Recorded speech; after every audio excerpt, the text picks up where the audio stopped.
to watch some football and hopefully help us get some first downs. Well, welcome. I hope everybody's. This is kind of an informal, gathering where the whole purpose is to kind of give you all a sense of the vision and the plan moving forward.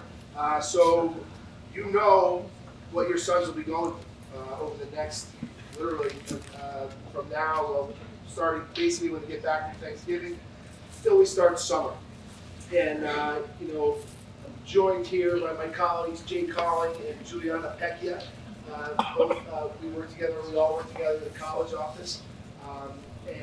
We are, so our seniors, they're literally about to hit the send button. And you'll all be there in a year from now, but essentially, when you look at the month of November, right, that is kind of, that's how we live our whole fall, is on 3 days. It's October 15th, it's November 1st, and it's November 15th. Like that is our life right now, because it's the lives of our boys. And that is we'll have about 90% of our students apply to college in the month or before November.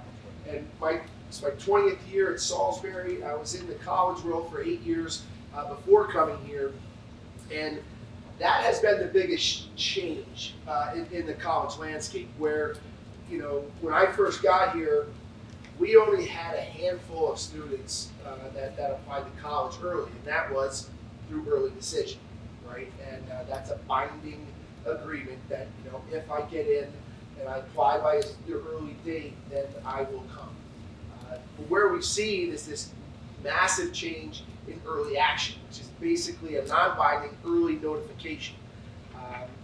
So that is, now that's the norm. The norm, not only here at Salisbury, but nationally, is through the early process.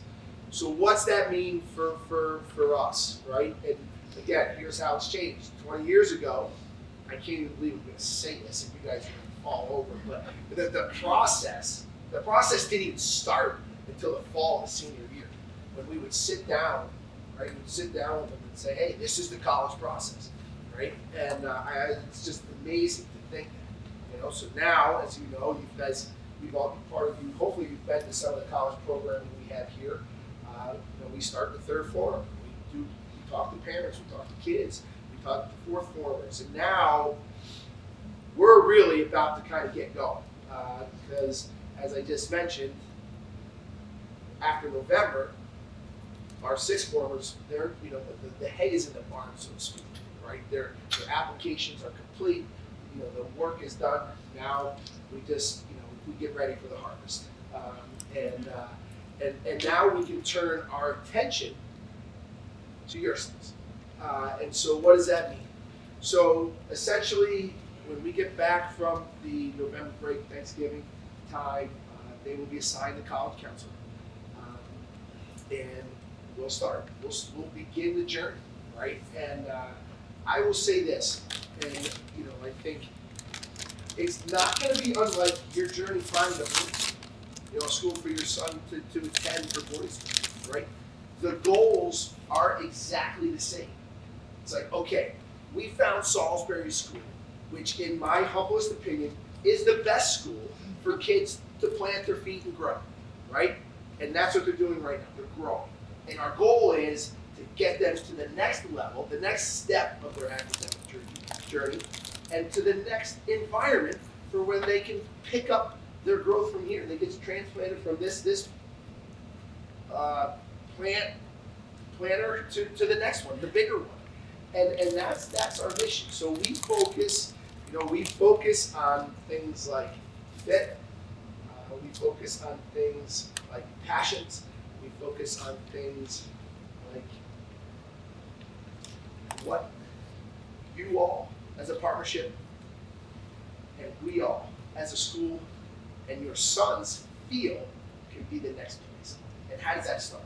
Well, it starts with, all right, what are the non-negotiables? Like, what are the things that this school, we don't know what the name of it is yet, but when you think of college, what are the non-negotiables in your brain when you think of college has to have this?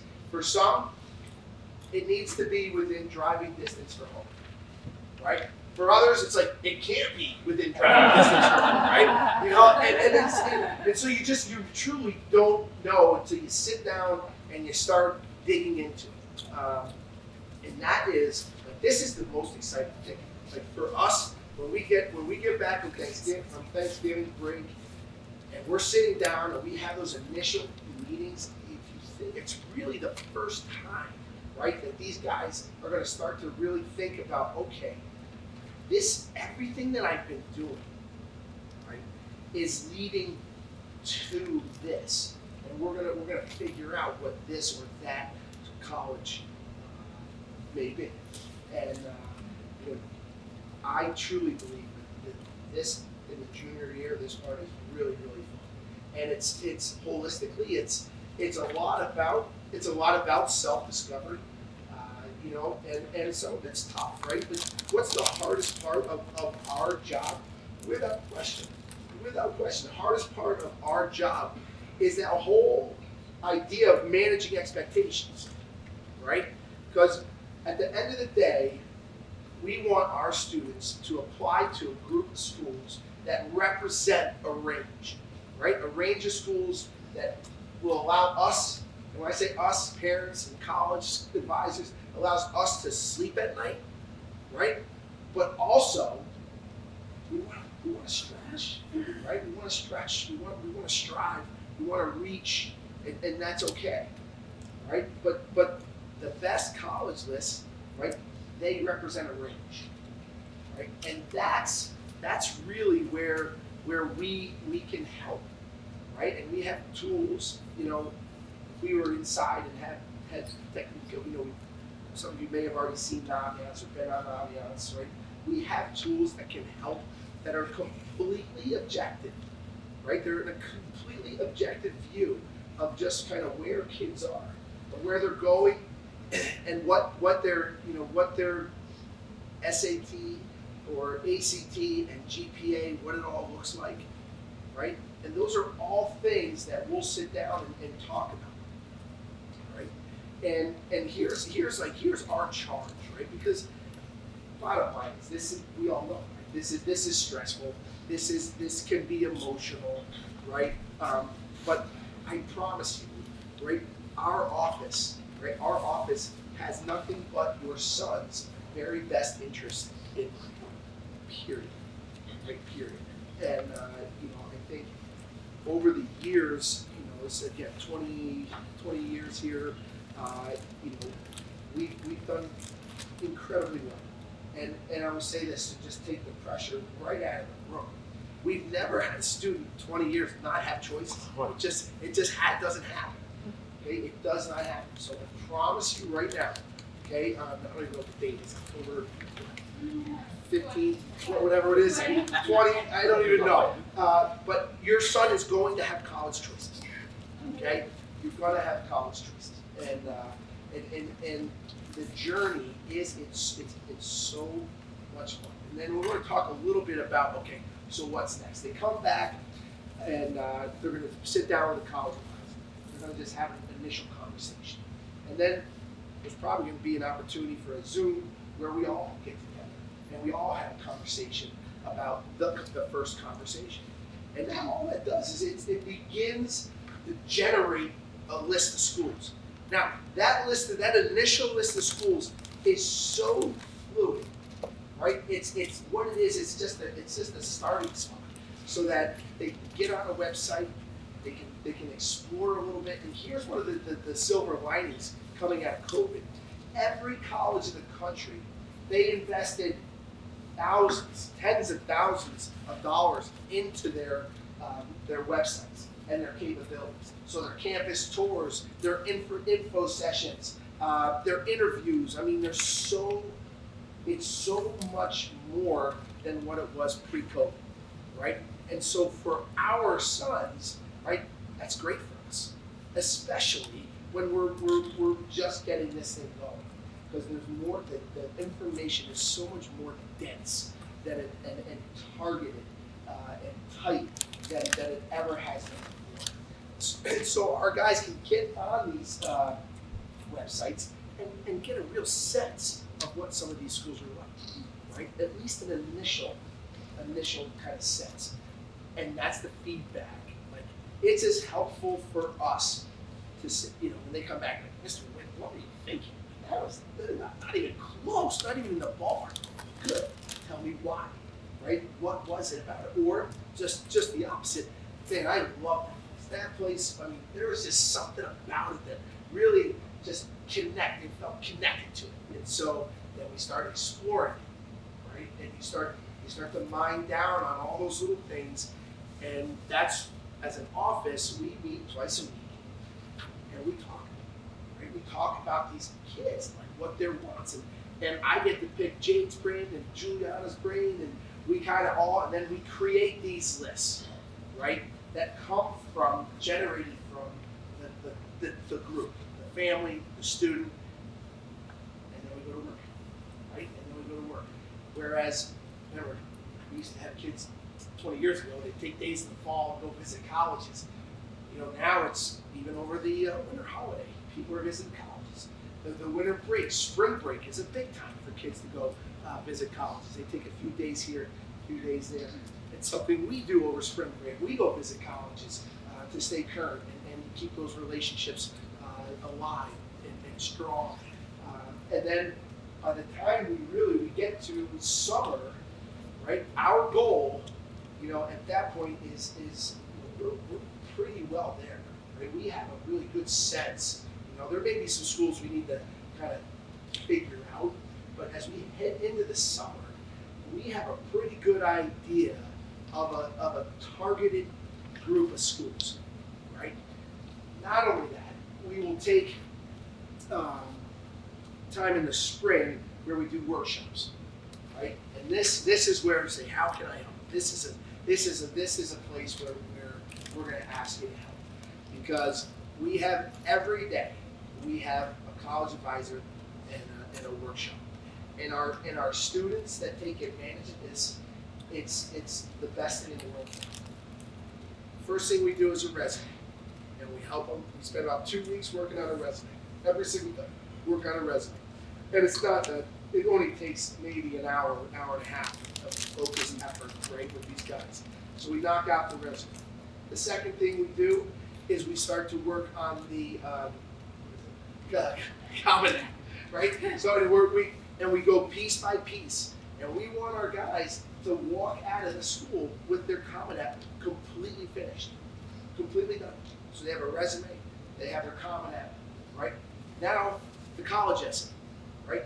As this is happening, they're doing their college essay in their English class during the spring trimester, right? And that's something that actually the English teachers give to the college office after they've given the feedback. And then the college office can do their thing and then give it back to the kid. And it's vicious. How draft after draft. I love when the guys walk in and they're like, "Hey, my college essay's done." Yeah, right. Yeah, we were just getting going, and so we get through that, right? And guys, and I tell them this all the time. I promise you, if we can knock this out, now, you are gonna. I promise you're gonna thank me, when you get back here in the fall, right? And so now they go into the summer. We have a really, I think, a real good targeted group of schools, right? And now it's the fine tuning. Right now it's really the fine tuning. And we either get back on campus for a second time, or maybe we're able to get to a campus before, or you get to a campus where it's kind of full blown and going in action. And we really can get back here in the fall where we get to the position where we are now, right? Where we have literally 90% of our kids. We have kids going home today, and they'll spend a couple days just making sure everything's polished and looking good. And I would imagine when we get back on Wednesday, we'll probably help 75% of the class submit this application. And that's, I know that's a real big synopsis of it, and there's a ton of stuff that goes in there. But that's really the process. And if you look backwards, right, and you say, okay, how have our students done statistically over the last 12, 15 years? We're somewhere around at a high 91, at a low would be probably 88% of classes is admitted to their first or second choice. We have the type of colleges our students are going to. I think it's a great range. At the end of the day, we're right at about 70% of our students going to, the top 50 colleges in the country. It's 50 universities, so it's top 100 really. Top small little arts and top universities, and we have everything in between. And that is, in my humblest opinion, that's what it's all about. It truly is. I don't know. Did anyone get on with Becky Musler the other time? Anyone listened to her the other night? And her boss was a woman named Terry Cowdery, who I met a long time ago. Amazing woman. And when Becky first came here, we tried to hire her right on the spot. She was amazing. But the whole top New York, U.S. News and World Report, magazine. Terry Cowdery's quote was always great. She said, "Well, listen, if it was really worth really worth its weight, they make it a book, not a magazine." It's a good point. But and I understand that. Listen, it's important. Right? We want our guys to go to the best schools possible, and they do, and they will. But I just want to also keep driving home this idea that it's about finding the right place, just like you did when you looked at Salisbury, for them to just grow into the best versions of themselves when they graduate from there. And I think that above all is our guidepost. I'm gonna stop there for a second and turn it over to Miss Calling a little here. And so Jane is going to talk a little bit about the testing, because I know that piece is something that's always out there. I'll come back and we'll do some question and answer, but maybe some teacher recs and testing. Sure. So everyone has a school profile when you walk in, and inside of that you'll find the testing timeline. And I know we've had emails about it, but that's kind of where I'm referring to when I'll mention dates. There's very specific dates on there. But just last week, all fifth form students took the PSAT and an SAT. So that's a practice SAT. It's not an official SAT. But if they earn a really high score on it, it qualifies them for the National Merit Scholarship, and that's the NMSQT part. Our most common timeline for students who take the SAT, the official sitting, their first sitting would be this winter. So either December for the SAT, or you'll see in there's a February date for the ACT. Both SAT and ACT are accepted by all institutions, and it really doesn't make a difference to them which test that a student chooses to take. If there are questions and you're not sure which test your son should take, that's definitely a conversation with one of us. A college advisor can definitely help kind of guide that conversation. If your son was here last year, they took a mock SAT and a mock ACT, and we can use those numbers too to help see if there's a big discrepancy between those numbers. It might be smarter. That might tell us right away, let's go for the ACT because the student did a little bit better on that or the SAT. I would say the majority of students typically have a similar scores on both of those tests. In that case, it comes down to preference. Does your son prefer kind of one style over the other? And that's fine. And I think once we make that decision and sticking with that test and really focusing on test prep in that particular area.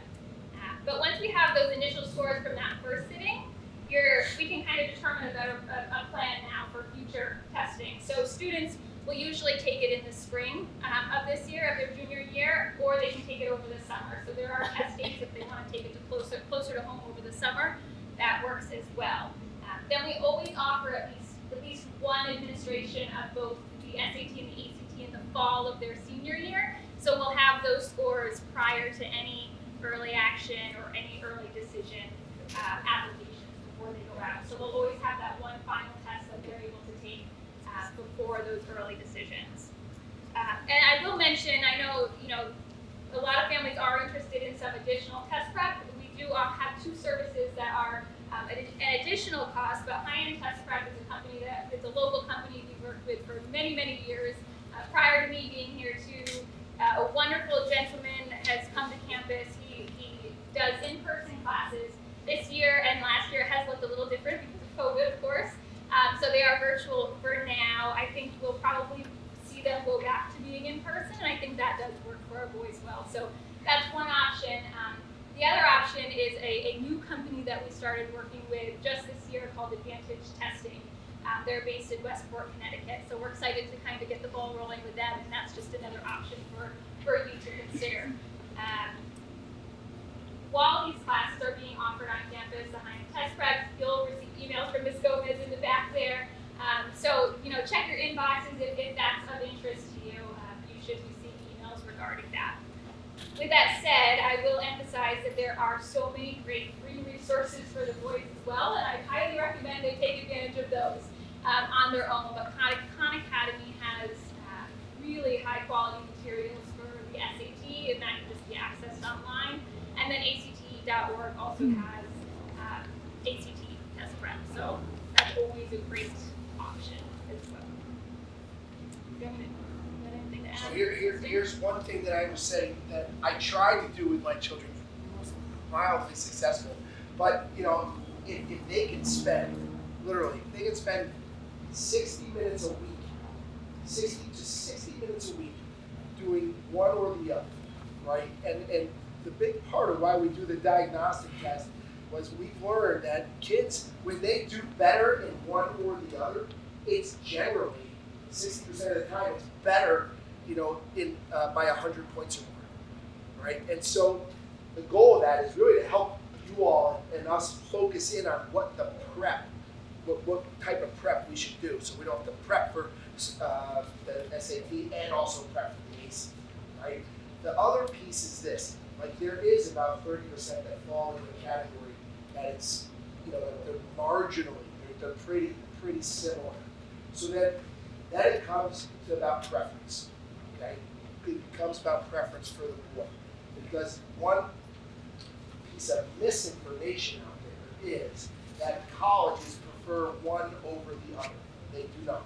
They will take either one, and they will look at either one just the same way. So it really comes down to, at first, like which one are we better at? Which one appeals to my test taking abilities and strengths more so than the other? And if they're pretty similar, then it's like, okay, which one did I feel more comfortable taking?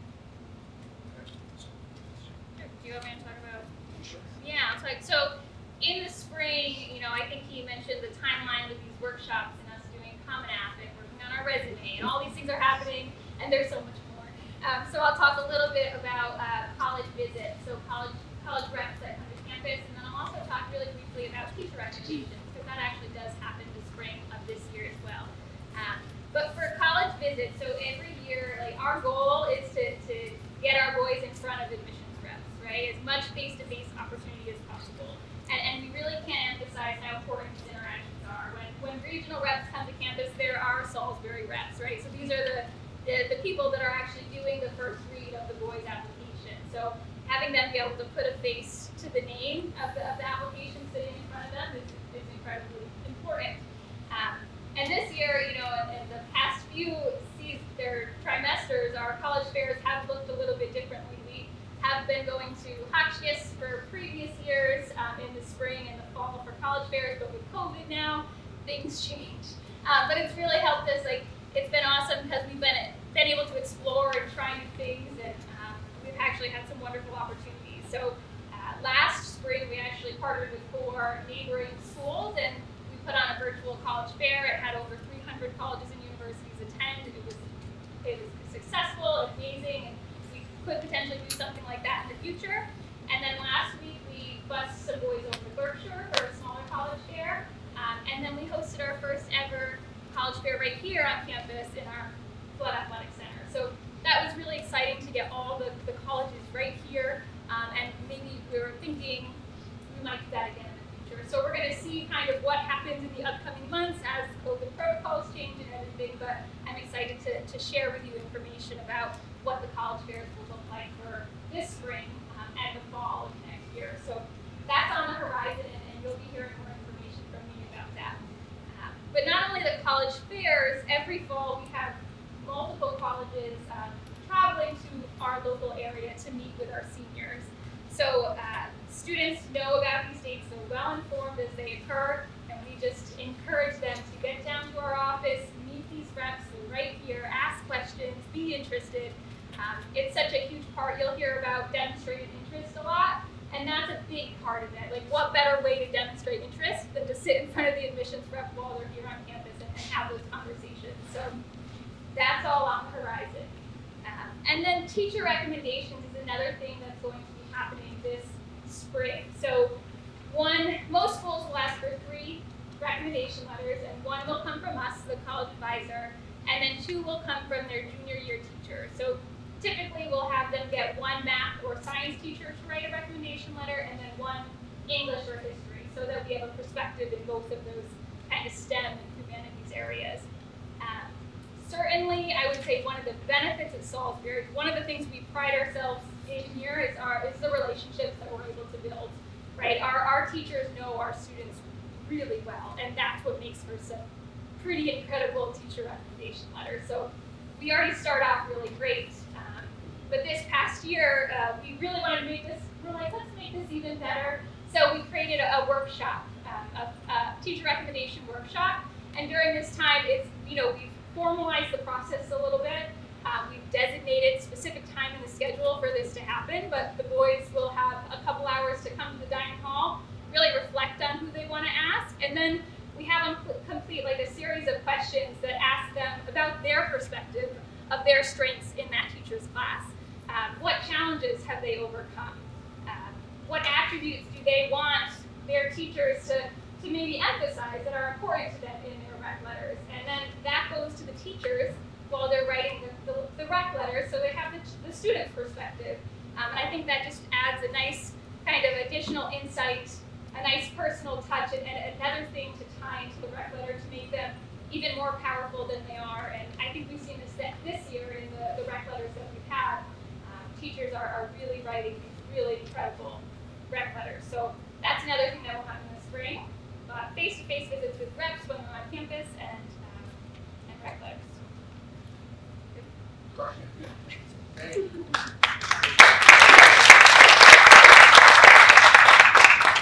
So like, maybe you're picking up on this as we're going, but like some of the methods